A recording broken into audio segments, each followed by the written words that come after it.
Sound check. Ang daya nung iba, sa live na lang talaga kayo nakikinig eh. Iniwan nyo na kami dito. Ano ba, na-traffic ba kayo? Yung mga nanonood dyan sa live Ang daya nyo. Iniwan nyo kami dito. Konti lang kami dito ngayon, no? Sarap pa naman ng pagkain. Sobra. Anyway,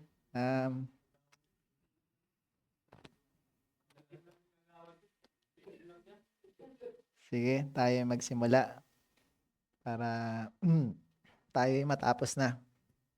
So, last time, ang topic natin ay divorce. Pero ngayon, pag-usapan natin yung Ephesians 5 series. No? Matagal ko na tong ginawang mga topics na to. Pero ngayon lang natin pag-uusapan. Kasi prepare ko talaga to pag seminar type na. May sobrang konti natin. Tingnan mga ilan nanonood dyan. Isa lang. Yung kanina.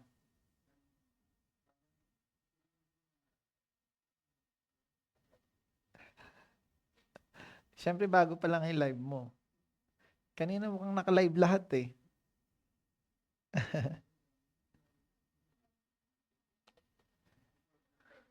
54 views.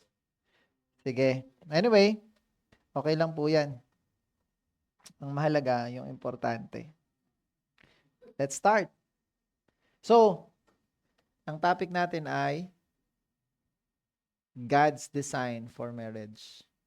Ephesians 5 series. Okay? Basahin natin tong verse na to. This is from Ephesians 5:22 to 33. So pag-aaralan natin yung buong verse na yon, kung ano nga ba yung sinasabi nung kabuuan nung Ephesians 5:22 to 33. Pero right now pag-usapan natin yung unang part. Ano nga ba yung design ni God sa marriage? Sabi dito, wives, submit yourselves to your own husbands as you do to the Lord, for the husband is the head of the wife, as Christ is the head of the church, his body, of which he is the Savior. Now, as the church submits to Christ, so also wives should submit to their husbands in everything. So, pag pinansin mo dyan, no, nakasulat dyan na yung pag-aasawa pala ay kaparehas ng relasyon ni Christ tsaka nung church. Si Christ daw yung yung man or yung husband yung nagsisimbolize sa katayuan ni Christ, and then yung wife ay yung church. Okay. So, introduction. Going back to the manufacturer's blueprint.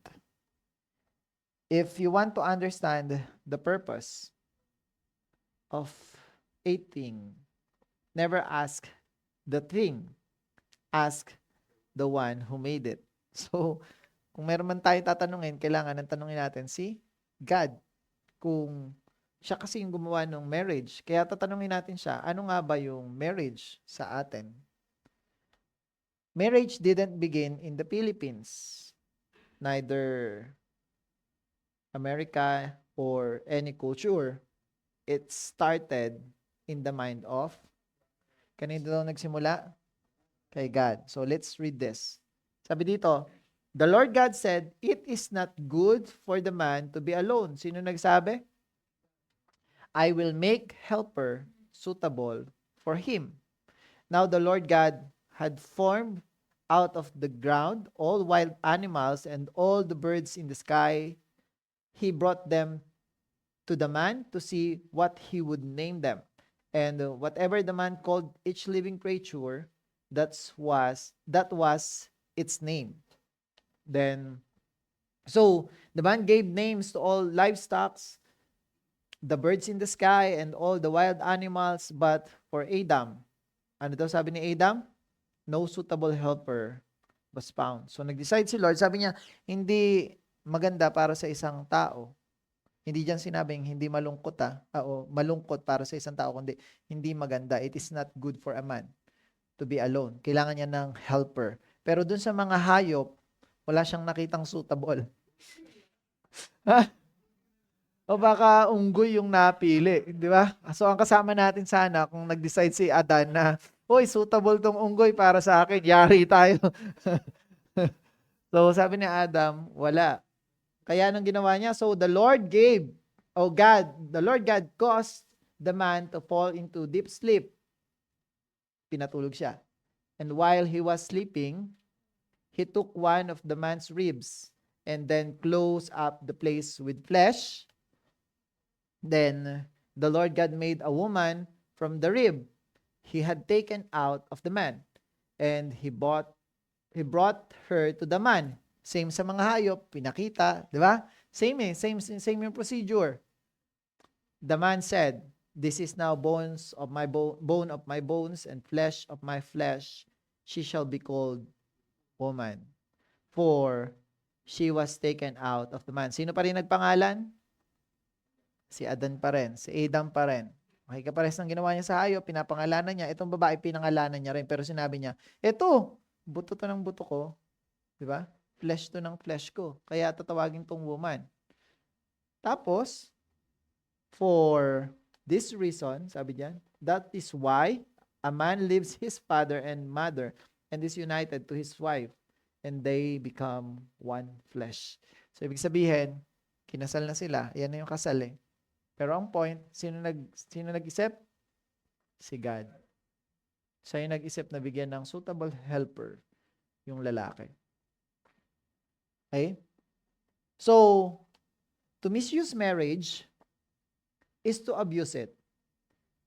Abuse is equals to abnormal use. Okay? Many couples fail because they follow feelings, not principles. Ano daw? Yung pinagbabasihan nila? Feelings, not principles. So, para meron kayo ulit background, kasi yung iba baka nakalimutan na, yung principles, ano daw yung principles? This is the law. The Bible. Ha? Yung principles patungkol sa pag-aasawa ay yung nakasulat sa Bible. Dapat to pala, hindi tayo magbabase sa feelings, kundi sa principles. But many couples fail. Because of what? They follow feelings, not principles. Naintindihan nyo ba? So, as I study, I realize, I found out na yung tao ay may lubos na kasamaan. Ibig sabihin, halimbawa, ikaw Dave, meron kang sobrang kasamaan sa iyong puso. Okay? But, each and every one of us, parang parang, medyo habaan ko to ng konti kasi gusto kong i-share to sa inyo. Tapos papaulit-ulitin ko to kasi talagang sobra siyang tumatak sa isipan ko nung pinag-aaralan ko. No? Halimbawa, yung nangyari sa flood control ngayon. Marami nagsasabi na sobrang sama nyo, ang sama-sama nyo. 'Di ba? Sabi dun sa mga contractor, tsaka sa mga nadamay na mga politicians. No? Now,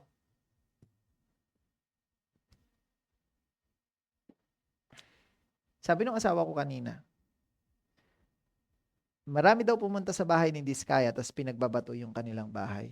Naalala niya daw yung pagkakataon na merong isang babae na nangalunya tapos sinabi ni Jesus Christ, "O sino sa inyo yung hindi nagkasala o walang kasalanan, siya unang bumato." So, there's a lot of people commenting, talking about what happened to the flood control budget. Tapos pinag-uusapan nila yung mga anak ng mga nakagawa. Hindi ko naman sinasabing mabuti sila, pero ang point ko, sino ba malinis? Sa tingin mo ba kung ikaw ay nasa kalagayan nila, anong gagawin mo? Are you going to do the right thing or to do what they've done?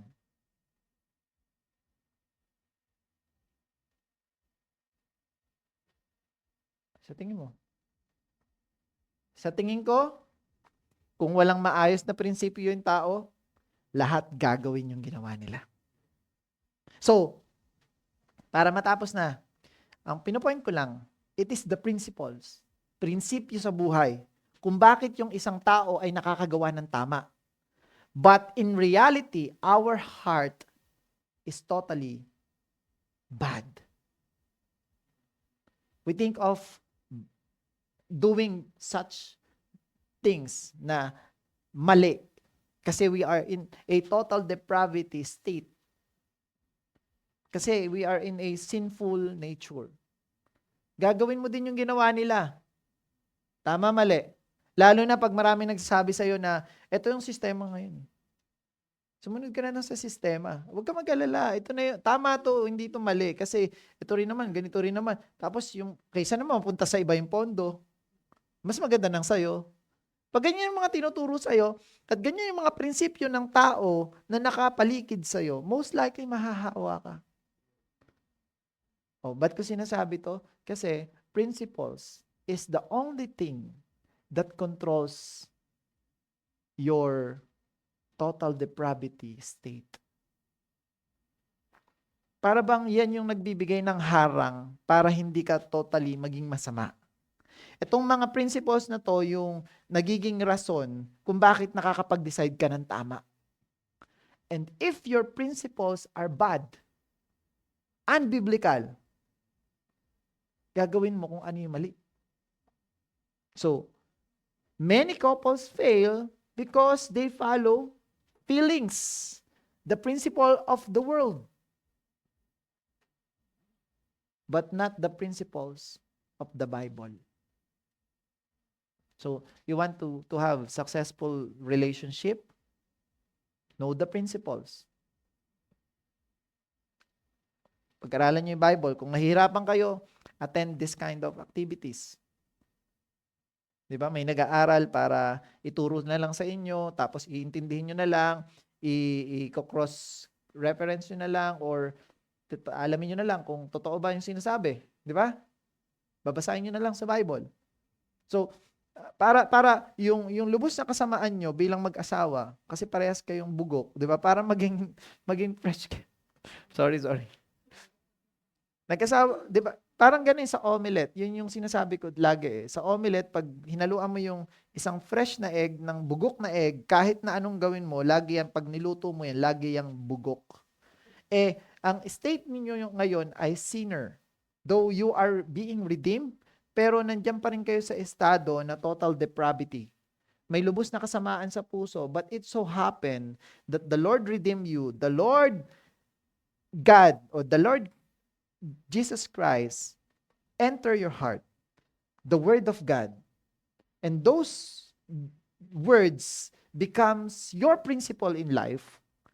That's why you follow the principle and then you decide good things.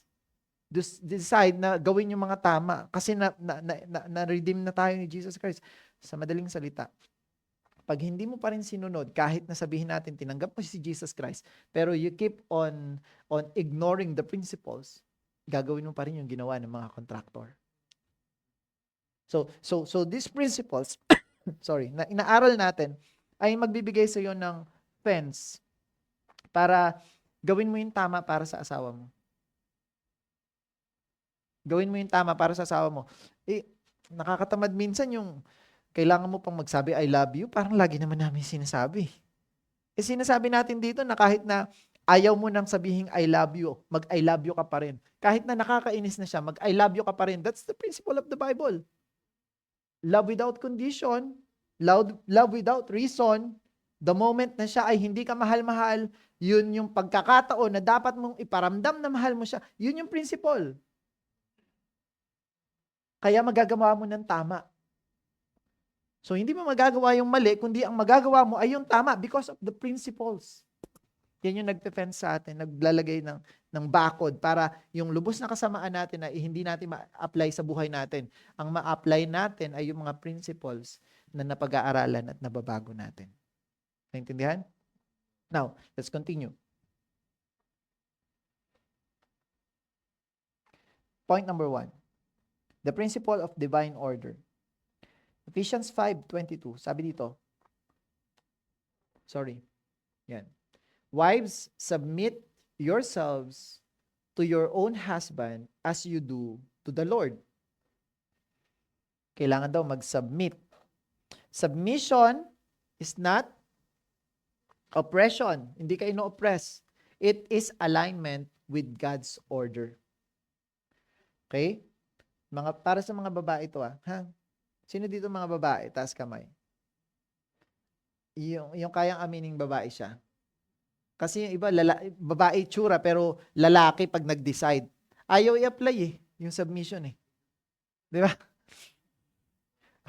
So, submission is not oppression, it is alignment with God's order. Just as in creation, there is hierarchy with harmony. God, Christ, man, tas woman. Yung pinaka nasa ilalim. Hindi pinaka mababang uri, kundi sa leadership, yan yung pagkakasunod-sunod. Now, nasa verse yan yan But I want you to realize that the head of the man is Christ. So, si Christ, tapos yung man, nasa ilalim.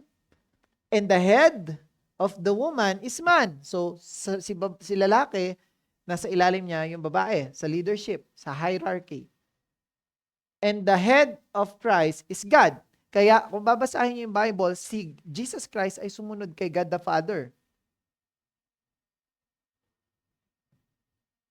Yung will ng God the Father, yung kanyang sinusunod. Tapos tayo, yung will ni Jesus Christ, yung sinusunod nating mga lalaki. Tapos yung mga babae, sinusunod naman yung will ng kanilang asawa. Siyempre, una kay Christ, pero yung lalaki, dapat head ng babae. Hindi dalawa yung head. Ulitin ko, pag dalawa yung head, ang tawag nun sa science ay monster. Abnormal. No? Nakakita ka na ba ng hayop na two-head? Pag meron nun, madaling namamatay. Abnormal kasi. Hindi sila yung lifespan nila ay sobrang baba. So, pag dalawa yung ulo sa pamilya, sa pag-aasawa, madaling mamamatay yung relasyon. Naintindihan? Okay, so, bilisan ko na kasi inaantok na yata kayo. Principle. God is God of order, not confusion. So, huwag kayong ma-confuse. Lalaki yung head. Marriage works when we respect divine structure. Okay, so bago yan, yung illustration nito, halimbawa, a car runs properly when you follow the manufacturer's manual. Yung sasakyan, halimbawa, kung paano tatanggalin yung binuksan mo yung Rolls Royce. Di ba? Binuksan mo yung Rolls Royce mo. Tapos, sabi nila may payong dito, hindi mo naman alam. Lahat na pinindot mo doon, hindi pa rin lumalabas yung payong. Ha? O, basa ka ng ulan. Kung binasa mo yung manual, di ba? Sinunod mo kung ano yung nakalagay sa manual. Ito pala, sobrang simple lang. May i-click ka lang pala ng isang button, lalabas na yung payong, hindi ka nabasa ng ulan. So, ganun din sa marriage. Magiging smooth yung relationship kung susundin natin yung order. Kung ano yung dapat. Naintindihan nyo ba to? Okay. So, point number 2, clarifying submission. Ano nga ba tong submission na to? Kasi medyo mahirap tong intindihin ng mga babae. Hindi ko lang alam kung mahirap talagang intindihin or ayaw talagang intindihin. Dalawa lang naman yun eh. Submission is not slavery, silence, or inferiority. It is voluntarily alignment to divine order for the sake of unity and peace. Pwede nyo ba ito, mga babae, pwede nyo ba itong basahin? Buo 1, 2, 3, go. Submission is not, parang ang hina. Laksan nyo. 1, 2, 3, go.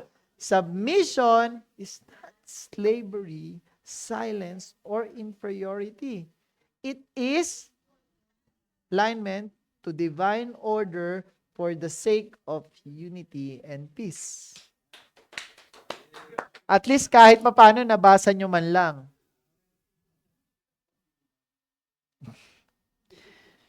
Jesus himself submitted to the Father, yet he was equal with God. They are equal. Pero will of God the Father yung sinusunod ni Jesus Christ. Nakita niyo yun? Si Jesus Christ nga nag-submit kay God, though they are equal. Sa pag-aaral ng Trinity, equal yung God the Father, God the Son, and God the Holy Spirit. Walang mas mataas sa kanilang tatlo. Sa Trinity. Pag pinag-aralan niyo yan sa theology, walang mas mataas sa kanila. Pero sabi ni Jesus Christ, let your will be done. Not my will, but your will. Kaninong will?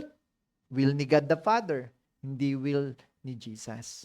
So dapat, kahit napantay kayo or mas magaling ka pa kaysa sa asawa mong lalaki, yung lalaki pa rin yung head at dapat siya yung nasusunod.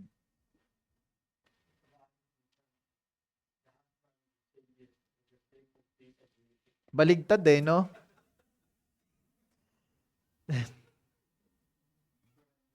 Balik nga natin doon. Ayan, It is voluntarily saying yes to your wife for the sake of unity and peace.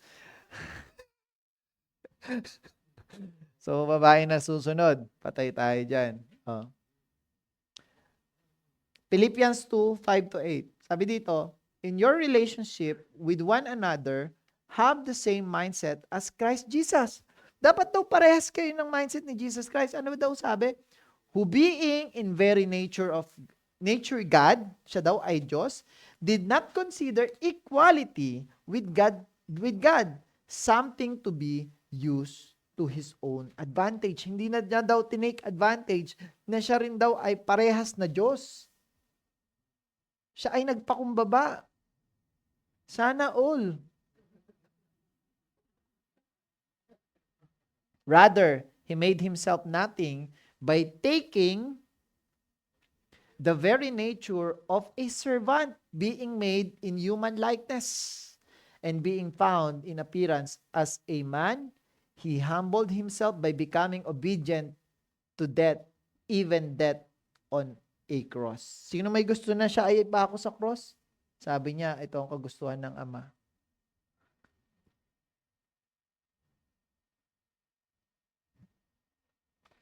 Principle. True submission is strength under control, not weakness. Hindi to kahinaan. Hindi kayo ginagawang mahina ni God, kaya niya nilagay na you need to submit to your own husband. Pero ito ay strength. Ito yung tamang dapat gawin. Kalakasan talaga to. Naintindihan? Application. Wives, your submission is first unto the Lord. Sorry, ayaw. Yan. Before it is unto your husband. So, para lang i-clarify ko. Halimbawa, kasi may magtatanong malamang sa inyo, paano kung yung asawa ko gusto akong mag-drugs? Siyempre, kay Lord muna. Kung yung will ni Lord ang una, yung submission mo kay Lord muna, bago sa asawa mo, sa tingin mo ba, tama yung pagdadrugs? Di yun yung bagay na hindi mo dapat isubmit. Paano yan? Maraming tanong Paano yan kung yung asawa ko ayaw ako mag-church? Kasi sabi niya, wala na daw akong time sa kanya, Sunday na nga lang daw yung time namin para together.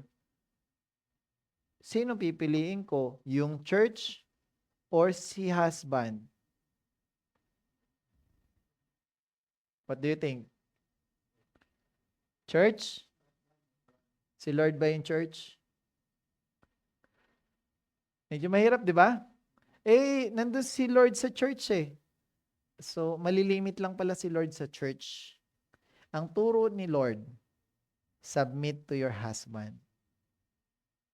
Kung hindi ka mag-church, magiging masama ka ba kung ibibigay mo yung oras mo para sa husband? Di inalis ko yung time ko para kay Lord. No. Serving your husband, loving your husband, taking care of your husband is your obligation, not to your husband, but to the Lord. Amen? Can you clap your hands? Mahirap talaga sagutin yun. Lalo na kung hindi mananampalataya yung lalaki. 'Di ba? So, kung sa akin magtatanong, boss kay ano ba, mag-church ba ako? Ayaw ng asawa ko mag-church dito eh. Sasabihin ko sa kanya kung ayaw ng asawa mo, di wag ka mag-church dito. Ipakita mo sa kanyang importante siya. Baka sa pagsunod mo sa kanya, mahatak mo siya para sa pananampalataya. Ba't ganun yung asawa ko? Sobrang masunurin. Alam kong gustong-gusto niyang mag-church. Pero, nung sinabi kong huwag siya mag-church, sinamahan niya ako.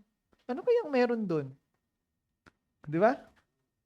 Makikita na tama yung tinuturo sa church. Yung iba kasi pag mamatigasan, makikipag-away pa eh.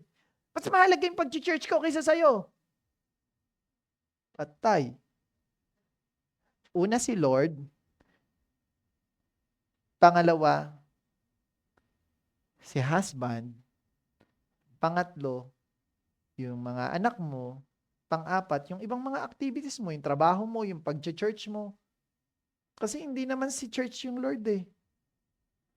Si Lord, si Jesus Christ. Kahit nasan ka, nandun si Lord.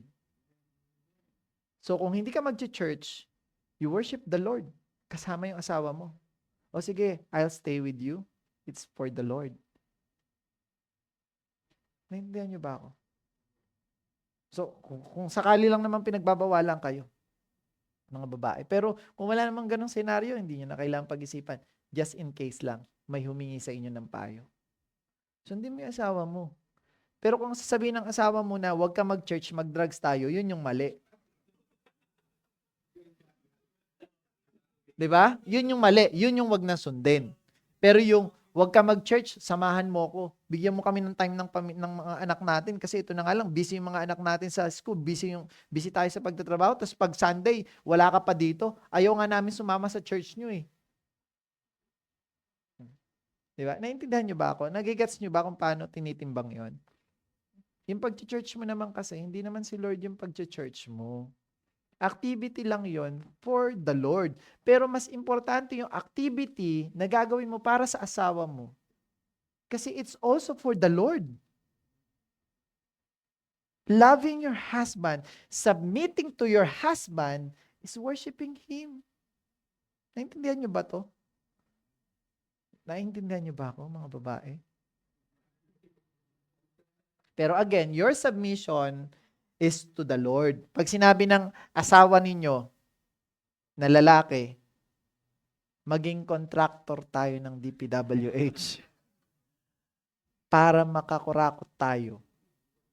Yung sinabi ng asawa mong lalaki, sabihin mo, hindi yan gusto ni Lord. Hindi ako sasang-ayon dyan. Magiging masama ka. Naintindihan? Naintindihan? Pero maayos. Walang ghost project. Talagang hindi ko na ipopost tong mga to. Mga ganitong mga topic. Point number 3. Marriage reflects Christ and the church. Yung marriage daw ay nagre-reflect sa relationship ni Christ and the church. Okay? So sabi yan sa Ephesians 5:23-24. For the husband is the head of the wife, as Christ is the head of the church. Parehas daw yung katayuan yan. His body, of which He is the Savior. Sino daw yung lalaki? Savior. Hindi yan nananakit, hindi yan yung tinatakbuhan, kundi hindi siya yung dahilan kung ba't tumatakbo yung babae. kundi siya yung tinatakbuhan. Di ba? Savior dapat eh. Pero minsan tayo pa yung nananakit. Sorry po. Now, as the church submits to Christ, so also wives should submit to their husbands in, pinutol yan eh, kasi mahirap yan sabihin eh. Yun. Fill in the blank yan sa mga babae, ba't ikaw sumagot? Mahirap ka kasi sabihin yan eh. Also, wives should submit to their husbands mga babae. Isa lang babae dito? Isa lang babae? Parang ang hina. Yung proud naman ng konti. Also, wives should submit to their husbands at least dalawa na yung babae dito ngayon. Marriage is a living sermon. Kung ano daw yung nangyayari sa buhay nyo, sermon na to. Ibig sabihin, parang preaching ba? Parang sinasabi mo na yung nakasulat sa Bible. Pag nakikita ng mga tao, yung marriage nyo ay maayos. Yung babae ay nagsasubmit sa lalaki. Yung lalaki ay mahal na mahal yung babae. So pag hindi ganon, parang sinasabi nyo na hindi totoo yung pananampalataya ninyo. Okay. The way the wife responds to her husband preaches how the church should respond to Christ. Parang bang inu-illustrate mo yung pagsunod ng church, ng mga mananampalataya kay Christ pag ginagawa mong mag-submit sa iyong asawang lalaki. Parang tumantuwa yung mga lalaki ngayon. Nakangiti sabi ng mga lalaki. Hindi, nanonood yata sa live, di ba? Nanonood sa live. Yan. Kaya masaya siya eh. The way the husband leads preaches how Christ lead the church. Okay? Principle. The purpose of marriage is bigger than happiness. It is holiness and representation of the kingdom. Wow. Big idea. Submission is an act of trust in God, not weakness. Pag ikaw daw babae ay nag-submit ka sa iyong asawang lalaki, para bang ipinapakita mong ikaw ay nagtitiwala sa Diyos. Ang hirap talaga nito. So challenge, wives. When you submit, you are saying, Lord, I trust you, or I trust your design, even if my husband is still growing. Kahit hindi perfect yung inyong asawa, kahit na mas magaling ka kaysa sa asawa mo, para bang hindi siya karapat-dapat na pag-submitan, magsasubmit ka kasi parang sinasabi mo kay Lord na nagtitiwala ka sa design niya. Naintindihan? Okay. Sa husband, when you understand divine order, you carry leadership as responsibility, not as dictatorship. Matatapos na ako. Sabi pa dyan dito sa verse, wives, submit yourselves to your husband as is fitting in the Lord. Colossians 3:18. Same yan ng mga pinag-uusapan natin.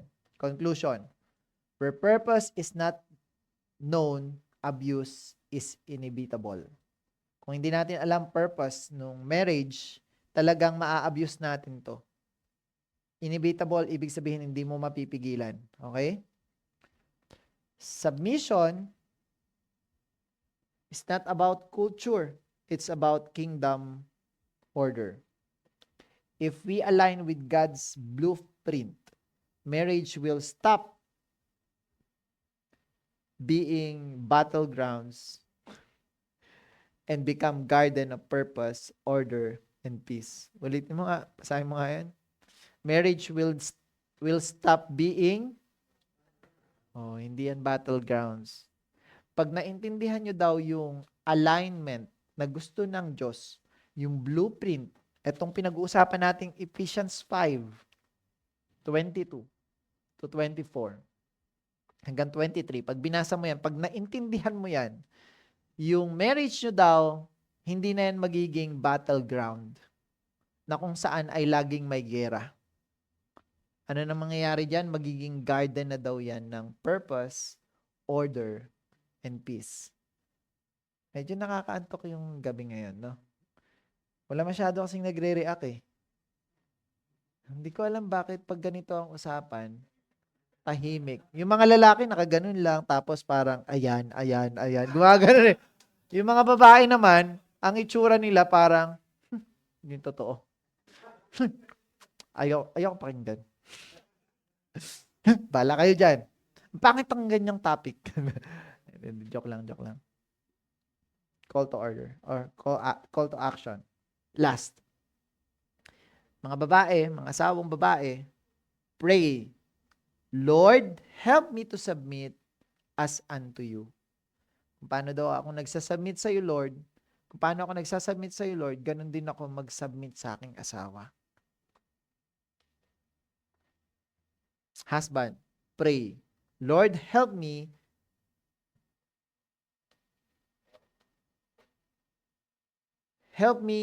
lead with Christ-like love. And lastly, both decide to honor the kingdom principle over personal pride. Not emotion, not feelings, but kingdom principle. Palakpakan natin si Lord.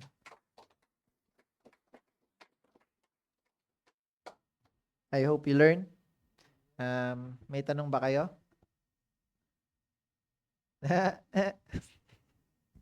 Anong topic natin next week? Ephesians 5 series.